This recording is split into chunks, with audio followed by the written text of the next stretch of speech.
हमारा कॉन्सेप्ट ये कहता है कि हम ना तो बॉडी हैं ना माइंड है। लेकिन इस कॉन्सेप्ट में एक बहुत बड़ी मिसअंडरस्टैंडिंग हो जाती है जिसको मैं आज क्लियर करना चाहता हूँ कि हाँ, हम शरीर नहीं हैं, हम मन भी नहीं हैं, हम माइंड भी नहीं हैं। लेकिन इसका मतलब ये नहीं है कि हम शरीर को निग्लेक्ट कर सकते हैं। आदि शंकराचार्य जी ने कहा था कि शरीर आपका टेम्पल है, आपका मंदिर है, और इसको साफ सुथरा रखना, इसकी देख रेख करना आपका फर्ज है। तो आदि शंकराचार्य जैसे गुरु, जिन्होंने हमेशा ये सिखाया है कि तुम शरीर नहीं हो, और फिर वो ये भी कहते हैं कि शरीर का ध्यान रखना है, तो इसका क्या मतलब है? इसका मतलब ये है कि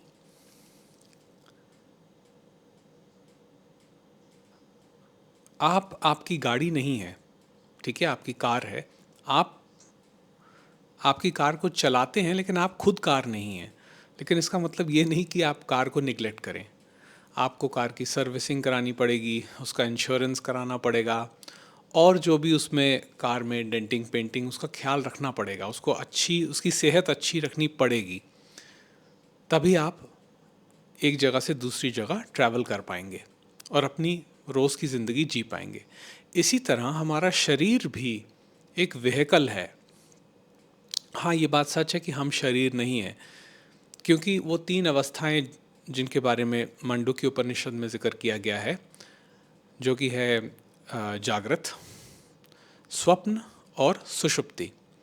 जागृत मतलब ये जाग अवस्था, स्वप्न मतलब ड्रीम स्टेट, सपना, और सुषुप्ति को कहा गया है मास ऑफ कॉन्शियसनेस, वो स्थिति जहाँ पे सारे सारे एक्सपीरियंसेस ख़त्म हो जाते हैं और सिर्फ अवेयरनेस रहती है पूरी प्योरिटी में, शुद्धता में। तो उसको हम सुषुप्ति कहते हैं। तो उसमें कोई शरीर नहीं होता, कोई मन नहीं होता, और कोई ऑब्जेक्ट नहीं होता जिसको हम एक्सपीरियंस कर रहे होते हैं। तो जब हम इस चीज़ को समझते हैं कि हम शरीर नहीं हैं, लेकिन शरीर यहाँ पर है, तो शरीर है तो शरीर की देख रेख करनी है, क्योंकि शरीर के द्वारा एक्सपीरियंस हो रहा है। जो कॉन्शियसनेस है, प्योर कॉन्शियसनेस है, वो अपने आप को एक लिमिटेड कॉन्शियसनेस के थ्रू एक्सप्लोर कर रही है। क्यों, कैसे, ये सब हम नहीं जान सकते, पर यह कि हम सिर्फ ये जानते हैं कि एक लिमिटेड कॉन्शियसनेस के थ्रू हम प्योर कॉन्शियसनेस पे जा रहे हैं। ये हम देख सकते हैं सुषुप्ति में कि उसमें कोई एक्सपीरियंस नहीं होता, फिर भी होने का एहसास है। और जब हम जागते हैं तब हम बोलते हैं कि मैं सोया था। तो इस शरीर का ख्याल रखना इसलिए ज़रूरी है। और अक्सर क्या होता है कि जब हम शरीर का ख्याल नहीं रखते तो शरीर में तमस आ जाती है। तमस आने की वजह से, जिसको हम इनर्शिया भी बोलते हैं,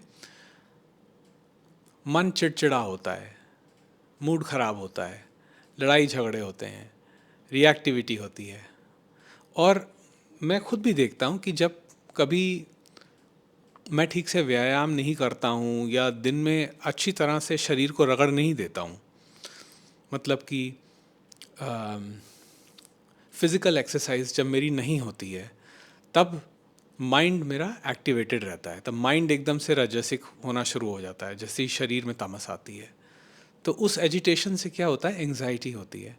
और उस एंग्जाइटी से क्या होता है कि आप, जो भी आपके आसपास हैं, आपके लव्ड वंस, आप उन पे गुस्सा निकालते हो, आप उनसे गुस्सा हो जाते हो, आप उनको कुछ ऐसा बोल देते हो जिससे उनको दुख पहुंचता है, और बाद में आपको खुद खराब लगता है, बुरा लगता है कि आपने ऐसा क्यों बोला।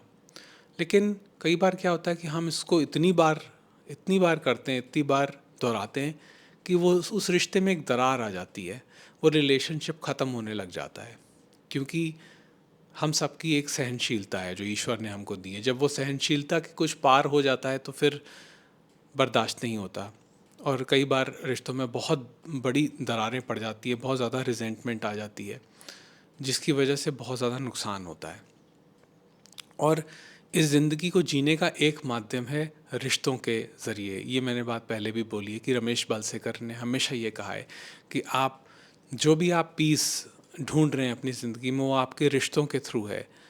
तो ये जो तामसिक अवस्था होती है, ये ईगो है, दिस इज़, ये आपका अहंकार है, ये छुपा होता है, ये इस तरह से अपने आप को एक विक्टिम की तरह प्रेजेंट करता है कि मुझे कोई समझ नहीं पा रहा, मुझे ज़रूरत है, मेरी ज़रूरतों की पूर्ति नहीं हो रही है। ठीक है, वो अपने ऊपर अटेंशन ड्रॉ करता है, तो मेरे लिए चाय लाओ, मेरे लिए खाना लाओ, मैं जो चाहता हूँ वैसा होना चाहिए। तो उस अवस्था में इंसान जो है दूसरे पे कई बार बहुत ज़्यादा हावी हो जाता है, और उस हावी होने की वजह से उस रिश्ते में दरार आने लग जाती है। तो अवेयरनेस हमको ये भी सिखाती है कि जैसे जैसे ये अवस्था आती है तो इसके लिए इसको बैठ के मेडिटेशन नहीं करनी। इस पे मेडिटेशन के अपने फ़ायदे हैं, और मेडिटेशन से तमस ख़त्म होती है, योगा से तमस ख़त्म होती है, लेकिन शरीर को मूवमेंट देना और थकाना ज़रूरी है। तो कोई ऐसा काम करो जिससे शरीर थके, मन भी थके, शरीर का और मन का दोनों का थकना ज़रूरी है अच्छी नींद आने के लिए। क्योंकि अगर आपका शरीर थकेगा नहीं और सिर्फ मन थकता रहेगा तो भी नींद अच्छी नहीं आएगी। और अगर उसका उल्टा होगा, शरीर बहुत ज़्यादा थक जाएगा और मन बहुत ज़्यादा एक्टिवेटेड रहेगा, मन थकेगा नहीं, मन माइंड मतलब आपने मेंटल वर्क कुछ किया ही नहीं, सिर्फ फिजिकल वर्क किया, तो भी आपको अच्छी नींद नहीं आएगी। आपने फिजिकल वर्क कम किया और मेंटल वर्क ज़्यादा किया, तब भी दिक्कत होगी। तो दोनों का एक बैलेंस होना ज़रूरी है, फिजिकल वर्क और मेंटल वर्क दोनों का एक बैलेंस होना बहुत ज़रूरी है अच्छी नींद आने के लिए। और यही बात शंकराचार्य कह के गए कि अपने शरीर का ख्याल रखो, क्योंकि ये शरीर एक माध्यम है, ये तुम नहीं हो, तुम्हारा नहीं है, तुम्हारा स्वरूप नहीं है, ये तुमने एक तरह से उधार लिया है 5 तत्वों से। और सभी को मालूम है वो 5 तत्व क्या है, मुझसे पूछिएगा मत, कई बार मैं एक आध भूल जाता हूँ। लेकिन इन 5 तत्वों से बना ये जो शरीर है, ये रगड़ खाने के लिए बना है। थोड़ी बहुत रगड़ इसको ज़रूरी चाहिए। तभी देखिए, हम जब बच्चे थे, हम छोटे थे, तो खेलते थे पार्क में, झूलों पे, और कितना थक जाते थे। पहले हम लोग स्कूल जाते थे, वहाँ पे हम मेंटल एक्टिविटी करते थे, और वहाँ पे जैसे स्पोर्ट्स होता था तो फिज़िकल एक्टिविटी भी होती थी। फिर हम घर आके थोड़ा सोते थे, उसके बाद फिर हम पार्क में जाते थे, दोस्तों के साथ खेलते हैं। तो उससे फिज़िकल एक्सर्शन से कितनी अच्छी हम लोग को नींद आती थी। लेकिन अगर आज के दौर में आप देखें क्या हो रहा है कि बच्चों को नींद ही नहीं आ रही ठीक से, क्योंकि बच्चों का फिज़िकल एक्सर्शन हो ही नहीं रहा है, मेंटल एक्सर्शन बहुत हो रहा है।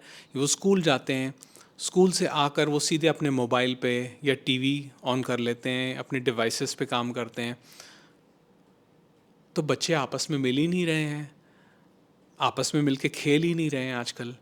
और सड़कों पे हमने कारें ऐसे बिछा दी हैं, और हम बच्चों से बोलते हैं भाई मत खेलो, हमारी कारें ख़राब हो जाएंगी। तो ये एक सामाजिक समस्या भी है। लेकिन यह है कि अगर बच्चे खेलेंगे नहीं तो स्वस्थ कैसे रहेंगे? फिर आजकल आप देखिए बच्चों में ओबेसिटी कितनी बढ़ रही है। एक छोटे बच्चे का हाजमा ऐसे हो गया है जैसे कि एक 40-50 साल के आदमी का या औरत का हाजमा होता है, विच इज़ वेरी अनफॉर्चुनेट। लेकिन इस बात को समझना ज़रूरी है कि शरीर की ज़रूरतों को भी मान्यता देनी बहुत ज़रूरी है। ठीक है, हम ज्ञान की बातें करते हैं, हम लोग बहुत ज़्यादा फ़िलॉसफी में जाते हैं, हम कहते हैं हमारी फ़िलॉसफी स्ट्रॉन्ग है, और है हमारी फ़िलॉसफी स्ट्रॉन्ग। लेकिन जहाँ तक मैं ये देखता हूँ, जब हम अपने आप को वेस्टर्न कल्चर से कंपेयर करते हैं तो वेस्टर्न कल्चर काफ़ी ज़्यादा एक्टिव है, फिज़िकली एक्टिव है, और ये चीज़ हम उनसे सीख सकते हैं। अगर वो हमसे ज्ञान ले सकते हैं तो हम भी उनसे कुछ ज्ञान ले सकते हैं। अगर वो हमसे फ़िलॉसफ़ी का ज्ञान लेते हैं तो हम उनसे फ़िज़िकैलिटी का ज्ञान ले सकते हैं, उनके डिसिप्लिन को अपना सकते हैं कि कैसे हम उनसे डिसिप्लिन सीख सकते हैं, कैसे हम उनसे उनकी जो इच्छा शक्ति होती है जिसको वो इस्तेमाल करके अपने लिए एक रूटीन बनाते हैं। हमने देखा है कि इंडियंस, हम लोग रूटीन नहीं बना पाते। हमारी ज़िंदगी में इतनी उथल पुथल रहती है, हम लोग मेंटली इतने ज़्यादा एजिटेटेड रहते हैं कि हम लोग कभी अपना कोई ढंग से रूटीन ही नहीं बना पाते। अगर हम एक्सरसाइज भी करेंगे तो कभी करेंगे कभी नहीं करेंगे। हाँ, हम चाय बहुत रेगुलरली पीते हैं, हम चाय में हमारा रूटीन बहुत अच्छा चलता है। तो चाय हमारी सुबह चाहे 3 कप हो जाए 4 कप हो जाए, वैसे उसमें कोई ख़राबी नहीं, मुझे भी चाय बहुत अच्छी लगती है और मैं भी 1-2 कप तो पीता हूँ दिन में। लेकिन यह है कि हाँ, अगर चाय पीते रहेंगे और समोसे खाते रहेंगे और व्यायाम नहीं करेंगे तो शरीर तामसिक होगा, और शरीर तामसिक होगा तो जो मन है वो राजसिक होगा। अब इसमें एक चीज़ ये देखने वाली बात है, हालांकि मैं ये कह रहा हूँ कि ये दोनों अलग चीज़ें हैं, तामसिक और राजसिक, लेकिन ये है एक ही movement, two sides of the same coin. आप इसको एक तरह से ना सीसॉ की तरह समझिए। जैसे एक सीसॉ नहीं होता जो लकड़ी का फट्टा होता है जिस पे एक तरफ बच्चा एक बैठता है और दूसरी तरफ दूसरा बैठता है और वो ऊपर नीचे होते हैं। तो उसमें क्या होता है, उसमें अगर आप एक तरफ शारीरिक या फिजिकल एक्सरसाइज को लें और दूसरी तरफ मेंटल एक्सरसाइज को लें, तो ऐसे एक जंबल ऊपर नीचे चलता रहता है हमारा। तो अगर वो बैलेंस हो जिसमें फिजिकल एक्टिविटी और मेंटल एक्टिविटी हम दोनों को बैलेंस कर सकें, तो ये जो तमस और रजस के बीच में एक हम हार्मनी क्रिएट कर सकते हैं। सही क्वांटिटी तमस का और सही क्वांटिटी रजस का हमको सत्वा देती है। सत्वा मीन्स प्योर हार्मनी। तो जो पीस हम ढूंढ रहे हैं वो हमको उस चीज़ के द्वारा मिलती है जब मन शांत रहता है और जब तन थकता है और वो एक ही मूवमेंट है। ऐसा नहीं है कि हम बॉडी को अलग करके मन को शांत कर दें और मन को अलग करके बॉडी को शांत करते हैं, नहीं, ये जुड़े हुए हैं ये सब चीज़ें। तो दोनों चीज़ें ज़रूरी हैं। तो इसीलिए आप अगर देखेंगे कि कई लोग कुछ ऐसा करते हैं कि जैसे वो दौड़ के आए, कुछ फिज़िकल एक्टिविटी की, या कुछ आजकल एक चलता है, एक नई टर्म आई है जैसे high intensity interval training, HIIT। तो अगर आप उस तरह की एक्सरसाइज करें, हाई इंटेंसिटी एक्सरसाइज करें जिसमें आपका हार्ट रेट बढ़े। अब मैं इस चीज़ में एक्सपर्ट तो नहीं हूँ तो मैं इसमें ज़्यादा नहीं जाऊँगा, मैं सिर्फ आपको ऊपरी ऊपरी बताऊँगा कि आप एक्सरसाइज करने के बाद बैठ के मेडिटेशन करेंगे तो आप दोनों चीज़ों को कंबाइन कर लेंगे।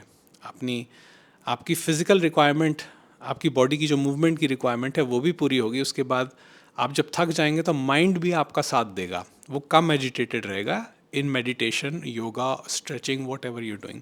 बट दोनों रिक्वायर्ड हैं, बोथ आर रिक्वायर्ड। पहले शरीर को स्थिर, फिर मन को स्थिर, और फिर आप स्थिरता में खो जाते हैं, आप शून्य हो जाते हैं, वो आखिरी अवस्था है। तो ये एक छोटा सा पर्सपेक्टिव मैं आपके साथ आज शेयर करना चाहता था, क्योंकि कई बार क्या होता है कि हम ये छोटी छोटी चीज़ें भूल जाते हैं, और मैं इन चीज़ों के बारे में ज़्यादा बात नहीं करता है। मैं अपने इंग्लिश चैनल में भी इन चीज़ों के बारे में बोलता नहीं हूँ। तो मैं कोशिश करता हूँ कि जितना हो सके मैं अपनी फ़िज़िकल और मेंटल एक्टिविटी को बैलेंस करके रखूँ। तो मैं दिन में व्यायाम करता हूँ और ध्यान वगैरह भी करता हूँ। और ये छोटा सा मैसेज मैं आपके साथ शेयर करना चाहता था, क्योंकि कई बार ये छोटी छोटी चीज़ें होती हैं जो हम मिस कर जाते हैं और जिसकी वजह से ज़िंदगी काफ़ी क्योटिक हो जाती है। और ये छोटी चीज़ें हेल्प करती हैं, बहुत हेल्प करती हैं।